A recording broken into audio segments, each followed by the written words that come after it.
Hey, this is Lacey from FLYLEAF, and you're watching Altitude.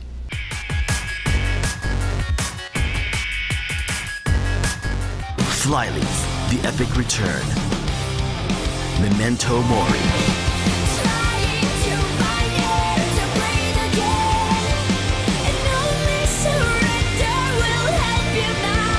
Last year I talked to you at Austin City Limits.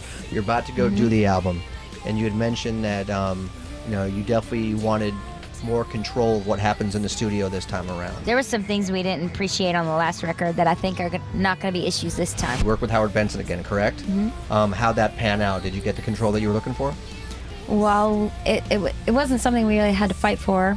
I think that they came to us, Howard and the label both, and everybody we worked with just came to us with a whole lot more respect as artists. Like, well, what do you think, and what do you what are your ideas, and making sure that they kept the integrity of things the way that we written them, but also because we had been in the studio before and toured so much that we also understood their perspective, and there was such a balance already when we came into the studio of like how we had written the songs.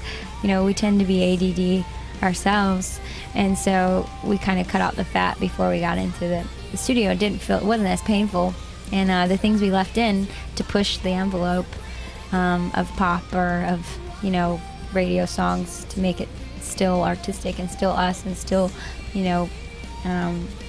different. They left those in there for us.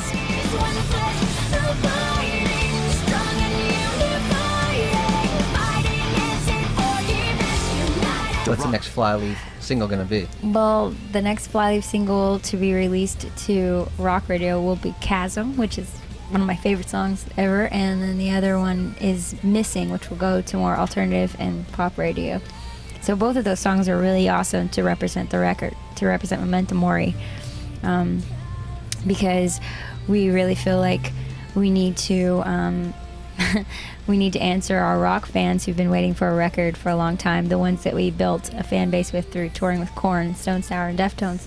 And I think Chasm really defines that part of who we are, and also the other fans that we've made along the way, that more alternative pop that is also part of who we are, because we all in the band like different music and it all comes out differently. I think Missing Pat wrote Missing actually, and he loves the Pixies, and so you can kind of hear that pop punk kind of sound in that song.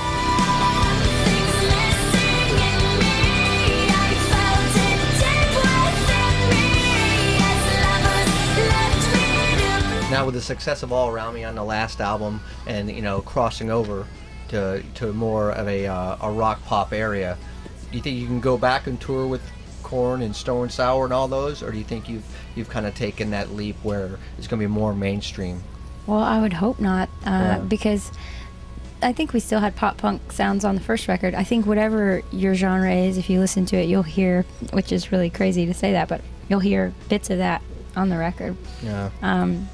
Because all of us, like I said, like different music, and if you are listening for the Pixies, you'll hear it. If you're listening for the Deftones, you'll hear that too. If you're listening for Pantera, you might hear that too, some of the songs, because I like Pantera. But yeah. So hopefully it won't pigeonhole us. I don't think so. I think this is the most diverse record diverse bunch of songs we've ever put out. So hopefully it'll open doors, not close them.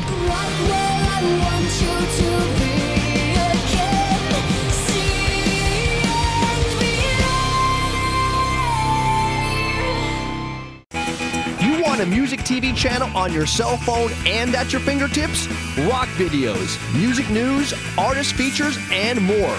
Altitude has it all.